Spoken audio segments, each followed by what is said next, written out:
Hello, I'm Judy Stiles. Thank you for joining us this week on Newsmakers. Well, the summer of 2017 has been a historic one in Joplin, the opening of a new public library. And today, we're going to find out about the facility and much more. Joining me is the Library Director, Jacque Gage. Thank you for being here today. Thank you for having me. I appreciate it. We're recording this program now that you've been open, I guess, actually for a few weeks or so. What are your feelings now that it's finished, or the doors are open at least? The doors are open. It is not finished because we still have things to arrive. We're still missing some shelving. We're still missing some furnishings. So I tell people you have to keep coming back because every time you come back, there's probably going to be something a little bit different involved for you to see and participate in. Well, I imagine for you and your staff, though, this has really been a momentous occasion. You've seen it from the idea to the completion of a building. It really has been. It's really not slowed down enough that I've really gotten a chance to step back from this, but it is momentous because when you think about it, this happened once in 1902. With the Carnegie grant in the original library, and then the downtown library opened in 1981, and now 36 years later, so 3 times in Joplin history this has happened. So it is a pretty important deal. Now, from the public perspective, have you had a chance to hear from the patrons, the people who walk in the door? Most of the time, it's just like, wow, this is the prettiest library I've ever seen. This is amazing. This is fantastic. We actually, one of our youngest patrons, this is secondhand, was talking to one of my department heads. Patty was at her desk, and this little girl, she said she was no taller than being able to like put her hands up on the desk, said, "Is this a mall?" And Patty said, "No, this is a library." And she went, "No, this isn't the library. The library is over here." And she was pointing to the children's section. Oh, that's where she was going to go. That was her library. And so she thought the rest of the facility was a mall. And our staffer was able to say, "Well, this side is your mama's library, and your library's over there." And the little girl was, 2 libraries? And so I just thought that was precious. Is this a mall? So she's going to grow up knowing that that is the library in Joplin. That is her library. And that was, seems to me, when we talked a couple of years ago about the idea, you're building for the future. And We really are. Things in libraries have changed, and not changed in many respects, but the way library services and the way library collections and items have been presented over the years, that has changed. And so what we've tried to do is build a facility that no matter what the face of libraries is 20, 30, 40, 50 years from now, we hope that we've made it flexible enough that within the same shell of the library, it can be adapted to serve the current needs. Great. Well, for some background for our viewers, let's just give a brief background about how this new building came about. Of course, it's in the prime zone of where we had the tornado. It is. And how did that all... Even before the tornado, our Board of Trustees was realizing that our current location had some limitations. And it was almost really scary to say out loud, should we move? Should we consider a different building? That was scary to death. And then the May 22nd tornado hit, and we became involved in the CART project, Citizens Area Recovery Team. And during that time, we put forth that our current building had limitations that were making it impossible to meet all the needs of the community, and said, if we're reimagining Joplin, what can the library be and do to help fulfill the vision that we're now setting up for the library? So it tied into the future of the whole city. It did. And then the opportunity for the city to apply for an Economic Development Administration grant came up. The city wrote the grant for the specific purpose of providing a new library facility in the heart of the devastation area. Right. And the grant was approved by the federal government, and now it's history. And through you, and then from there you were on the ground running the design process, the idea gathering. I mentioned that took some time to, okay, we have the funds, we have the ability to do it. What do we want in a new facility? And the way we did that, we actually started, because it's a community library, it shouldn't just be designed by a select few people. So we started off with a city visioning session. What is the face of libraries? What kind of library can you envision? We met then, after city government leaders, we met with community leaders, asking the same types of questions, even getting as granular as, do you like this library building picture? Do you like this library building picture? Helping them visualize. Help them visualize and have them grade them on a scale, like from 1 is wow and 10 is oh dear, no, not Don't that. bring that. Yeah. Right. And then we went into focus groups for the community, where we invited and made open meeting times for educators, for nonprofit organizations, for business leaders, for parents, for senior citizens, for caregivers, for little kids. I believe we had a total of 10 or 11 of those groups. Breakdown groups. Just to get ideas from people to make sure that what we thought we were headed toward was not a wild goose chase and something they wanted. We even stuck 3M poster papers in the library saying, what do you want to see in your new library? The swimming pool did not make the cut, nor the slide from a second story into the pool. But, it's surprising. I had a gentleman come up to me in the new building saying, you listened. I am amazed. Some of the stuff that I suggested, you listened to us. I can see it now. Right, and so that was really good to hear, because that was our goal, to get what the community wanted so that we can head the direction the community needs to go. So truly it's a library built for Joplin. It's It is not for a Joplin, copy yes. from another city. It's Joplin's needs, Yes. Joplin's interests, Yes. and tying that together. Now, I know in the older facility, when we talked, when you were getting ready to come up with the ideas, some of your challenges were, of course, parking, but inside the building, technology and space for ADA, compliance. That's correct. I observed a young woman, early 20s, couldn't even get her wheelchair down in the aisle. She could only get things on the ends of the aisles, and that was just like, oh my. And I had another friend in a wheelchair who could get his wheelchair in the aisle, but he said, but I like to browse, and I can't reach everything. They were up so high. They were up high. I said, well, we'll be glad to get you anything you want, but I want to browse. In the new library, the aisles are 42 inches apart. So unless somebody is driving, an armored tank as a wheelchair, There's plenty of room for a wheelchair and somebody to walk around there. in. There is, and so it's much more accessible. And we have much more parking. Just on a few whims over the last couple of weeks, when I've driven back to the library for something, I've driven through the parking lot, just counting cars. Our old building between two parking lots had 67 spaces. When I left last night at 6 o'clock, on a Wednesday evening, there were over 90 vehicles in the parking lot, and there was nothing special going on at the time. There was no programming, nothing like that. And that's the way it's been every time I've thought, I wonder how many cars are in the parking lot. It has always exceeded the number of spaces we had at the downtown. So that's showing you that you're probably getting a lot more patrons, people coming through number-wise. We are. I actually compared we opened at the new location on May 30th, just kind of a soft, quiet, the doors are open, come in. And then till Monday when I had a Board of Trustees meeting. And I compared that same time frame to the same time frame in 2016. And during that time we had a 39% increase in the number of people the number of different people who were borrowing. We had almost that much of an increase in how many items were borrowed. And the big one was people were discovering they needed a library card, and we had a 255% increase in the number of new cards issued. So they realized, That I have is to have a lot. card, I need to get over there. We have been busy. Right. Well, I know it's a lot to look at, and you mentioned the wow factor, and we have some pictures and some video that one of our students shot for us. And while we're talking, we'll show those for our viewers and let them visualize the building if they haven't seen there as well. So if we can take a second, we'll take a look at that video and visualize. Of course, location to start with, you're right at 20th and Connecticut. We're at the northeast corner of 20th and Connecticut, and you'll see that sign right there on the intersection. So it's very visible. It helps us identify the other buildings around there. So as you're Casey's driving is across the street, and the bank to on the other corner. To the south. And then you still have a lot to be developed to the west. There is a lot to be developed on the west, yes. But it's very identifiable. If you drive up to the intersection, you're not going to miss the library. You cannot miss the library. Some people think that it looks like an open book. Other people think it looks like a butterfly. It's just a very distinctive architecture. And was that something you were looking for, or something that makes it really kind of stand out? It's not just a block building.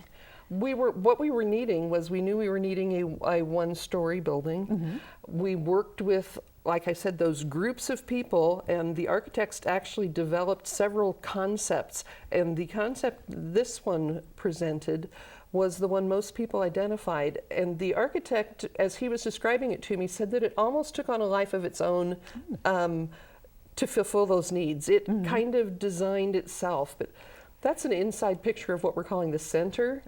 It's just so fun. We've rearranged the picture books so kids can browse them by categories instead of by authors. It's got unique architecture throughout. Lighting is quite unique. The circle lighting is on 3 corners that you can see at night from the outside. All of the shelving, the highest shelf in the adult section is like 66 inches tall, so it's very reachable. And we love our little caterpillar settee that was. Here's just an area in the children's department with special things for the adults. And those have always been very popular programs in the children's department, and you're continuing to see large numbers of children. Yes, and we're right in the middle of summer reading. These last few pictures had to do with summer reading. But we've got kids' computers with only educational games on there. Our main resource area is huge. It is huge. And the Post Art Library is partnering with SPIVA, partnering with local artists to do many more exhibits and to do many more showings of local arts. And it's a very inviting place. They commented they're seeing more people visit their part of the facility as well. Yes. And so we can see the storage. It looks like, just right here, it seems like you have a lot more in this type of area that we remember seeing in the other electronic. Well, one of the mothers of one of our young patrons asked me, she said, "Did you have this many board books at the old library? You look like you've got so many more." No, they're the same amount. It's just we have room for them to be seen. You can display them so they can see them. And as we're looking around, a lot of open space feel that you It don't... is. When you step in, you do not feel closed in. It's very light. It's very airy. It's just very lovely. And you still have computer access. I saw some computers We still there. have a computer lab. In this place, we also have a teen set of computers because Separately? although Joplin is a one-to-one school, not all students attend Joplin School. They may be homeschooled, or so we do have some computers for the teens, and we've got a lot more comfortable seating throughout the building for people to sit and relax and read, get together with someone else. This particular one is called an unconference room. It's a conference room, but with more comfortable seating. So you don't feel like you're in an official meeting. More casual seating. And you have a community room, which is a larger facility? We have a community room that also can serve as a shelter in place while we're open if there's a severe weather situation. And then this is the main area for checking out books. You have a book That's checkout correct. system. And then the periodicals. Periodicals, that's our newspapers. Just kind of a shot of the outside. We have such nice parking now. And I noticed that the entry even from the parking lot, a level entry here. No one has to climb any stairs or step up. No one off does. That's correct. And soon to come, one of the new features will be a 24/7 book pickup that is located just outside of those sliding doors. It's been ordered. It's on its way, but it has not arrived yet. So if you work at a hospital on a 9 to 9 shift or 8 to 8 shift, you can request items, have them placed in the lockers, and pick it up from there. So you don't have to say, I can't get there because they're closed. Right, because you can always pick it up no matter whether it's 3 in the morning or 6:30 in the morning. And I noticed on one of the beginning shots you had a book drop-off built basically in the wall, so people don't have to get out of their car to come inside. We have a drive-up book drop, which is one of my favorite features. No more, say you've got a couple kids in your back seat and one of them falls asleep in their car seat and you have items to return. Now you don't have to think, oh, I've got to wake them up and drag them into the building. It is a little bit of a tight fit. You have to drive in there to get to the window. You have to drive in there at the right angle and put in right from your car window. It's accepted into the return and checked in immediately. So I think that is just a real plus. Now, something the public doesn't necessarily see, and we didn't see in those videos, is you have a new way to handle all those materials when they come in, and you have to put them back on the system. We do. We have what's called an AMH, and that stands for Automated Materials Handler. And what that does is while someone takes 3 or 4 books, they put them in the hole, it takes them on a conveyor belt, up an incline, at which time if they're stacked, they tend to fall apart. Then it takes it over a reader. That reader checks the book in, takes it off of the patron's record. So they all have a barcode or a scan somehow. Right? It turns the security back on, and it moves down the conveyor belt and is sorted into, we have 7 different bins, whether it's, like adult fiction books, children's fiction, DVDs, movies. We have them categorized. And so it does the first sort right there. So those are 3 processes that used to be done by an individual that is now done automated. I imagine your staff really appreciates that. I remember in the older facility going in there, and there's just somebody with stacks of books, and they were kind of, where does this one go? Where did that one go? And You know, we have been busier, so these people are still busy from start to go in the day, but it has taken a little bit more off of their plate so that they can get the books back on the shelf. At least they have that bin of the children's books only to go to the children's That's library correct. section, so That's they're correct. not moving them around. So technology playing a big role. Technology in the building is not just operational. You mentioned the computer access. You have some upcoming things as well for the community that are timed to- We're designing 2 different maker spaces. One specifically for teens, that's grades 6 through 12, and then one that is a general, we'll call it an adult maker space. But within those rooms, there are a variety of hands-on creation type things. We will have a 3D printer and 3D scanner in both the adult and the teen spaces. I have been told by libraries that have it, we will be amazed at the types of projects that come out of So people will have their these. computer come in with something and say, I want to make this happen. I don't know how it works. We're still having to learn ourselves how these function, but we'll have the 3D printing and scanning. We will have a laser cutter, an etcher, and engraver that folks can use for any number of projects. We will, it's particularly in the teen department, they have electronics, they have some robotics, they have Raspberry Pi, which are small computers that are about this big that they can begin to learn coding with. They will have computer equipment to tear apart and see how that works. And then in the adults, probably more of an interest for my age than my children's age, digital media conversion, where I can convert my old VHS tapes of 75 years of my kids' sporting events. Right. I don't think it was You that don't look long. at them anymore, but yeah. It just seemed like it was that long. Or the boxes of old photographs. I would get photos developed and they'd go in a box. I never got around to the album type stuff. So I could actually digitize those, put them on a CD, and take up a lot less space in my house. And preserving them for the future as well. That's that way, correct. and tying that together. And the same with like cassettes. We were mentioning some cassettes and some reel-to-reel tapes. I have some family interviews that are on cassettes. I don't have a cassette Right, player. people don't have the piece of equipment anymore. Right. So we will have eventually, once we get this up and going full steam, we'll have the equipment where you can take your cassette and you can turn it into a digital format. So there's a lot of things still to come in the library in Right. this plans. That way you have to keep coming back. Find out when it's going to happen. That's and I'm sure right. you'll be keeping people informed about this as well. Well, something you mentioned a little earlier is the library card. And a lot of people saying, I need to get my card. So let's go through the who, what, where, when, how to get a card and how it applies. Anybody who is a resident of Joplin, and by that I mean a resident as defined by the boundaries set by the city So of the Joplin. city limits. City limits. You may have a Joplin address and actually not live within the city limits, which sometimes folks. Right, their mailing address says Joplin, Right. but they're outside that line. It doesn't mean you live, but if you live inside the city limits, you've already paid for a library card by virtue of your real estate taxes, or if you are a renter, your landlord most certainly factors in taxes when he sets his rent. And so there's a lot of ways that you have to be in the city of Joplin because the tax is covering the operations of the That's library. correct. And time. So what you do is you come in and you bring a photo ID and you bring in proof of address. Okay, so that's an And area that people say, well, what's proof of address? Proof of address would be like a utility bill, a bank statement, something like that that's dated within the last 30 days. Okay.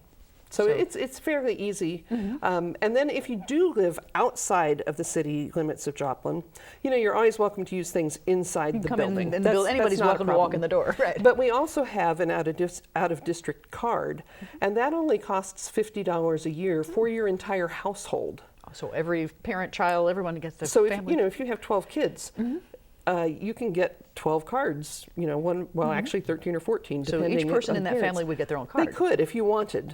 And really, when you think about it, $50 a year for your entire household, you can only take your family to the movies and get popcorn probably once for that. It's a little more than 1 month of a cell phone bill. It's really a deal for what you can get for that amount. Now, the library card being a key to actually checking things out, physically taking a book or a DVD. But you're welcome to use the library during times other than without having to take things out or attend programming. You don't have to have a library card to attend programming, so that that's not a problem. Now, programming is something that I know we've talked about the children's part of the library, that you've always had successful children's programming. Are you seeing expansion opportunities for other type of programming as well? Well, outside of the library, we haven't got anything programmed for it yet, but we have an outdoor event lawn that we can do just any number of things. You're out there in nature. There are benches out there.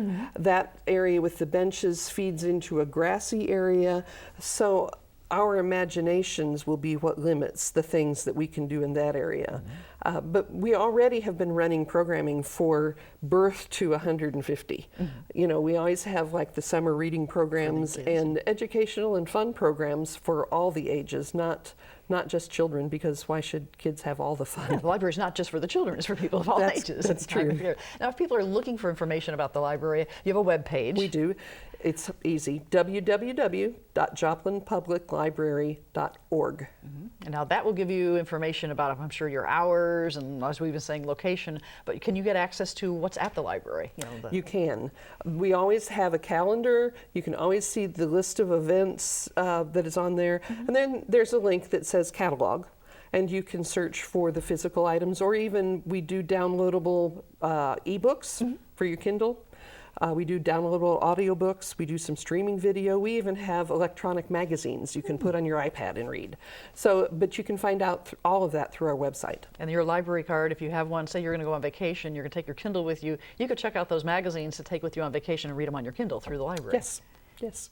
And the beauty of the electronic items is there are no overdue fees because they just stop working. After the 21 days, they're not there. That's right. Now, can people reserve material still through the You can. internet? On the website, there's a place when you bring up an item in the catalog, there's a button that says request this item. You can hit that in. It asks for your library card number and your PIN number, which was assigned when you got your card. And if the book is already in, they'll pull it, put it on a special shelf. If it is checked out and someone else has it, your name goes on a list. And when it's your turn to get the item, you will receive an email, or if you've chosen to have snail mail notices, something will be mailed to you saying you have 7 days to pick this up. Now, you mentioned a special shelf. So if somebody has something being held, they don't have to go up and say, I need to pick up my book. No, we have a special shelf.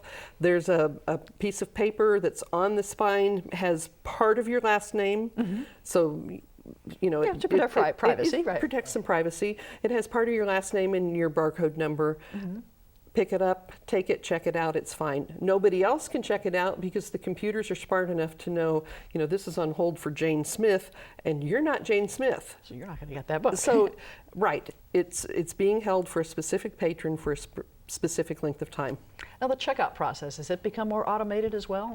It has been. We've actually got a self-check unit in the adult section, which we've never had before. So if you're an adult or checking out books or videos from that area, you can check it out while you're in that area. In the kids side, we have one right now, and by next week we will have a second colorful kiosk where kids can check out their own books. So they can use their card. They can use their card, or mom can use their, they can just check it out there. And then out front, we have 4 self-check units.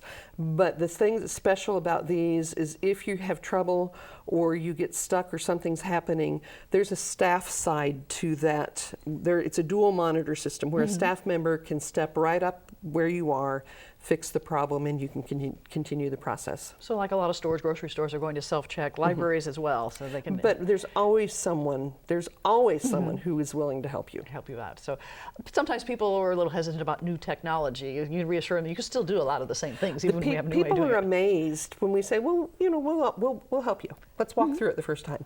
Oh, that was easy. And so I love it. Becomes part of their way of doing things. Right.